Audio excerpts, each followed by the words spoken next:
জানো তো, জীবনটা আসলে এক অদ্ভুত খেলা, যেখানে কিছুই স্থায়ী নয়।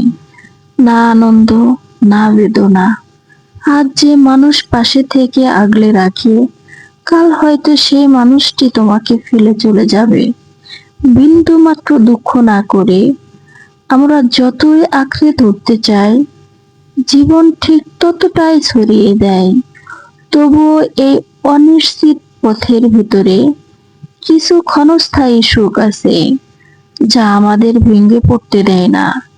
একটা ছোট্ট হাসি, একটা যত্নের হাত, অথবা কারো নীরব উপস্থিতি আমাদের আবার বাঁচতে শেখায়।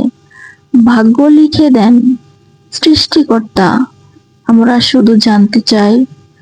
তবুও তিনি দেন ঠিকই ততটাই, যতটা সহ্য করার শক্তি আমাদের ভেতরে থাকে। দিনের শেষে তাই মনে হয়, সবটুকু চাওয়া পূরণ না হলেও যেটুকু মেলে সেটাই হয়ে ওঠে বেঁচে থাকার সবচেয়ে বড় কারণ।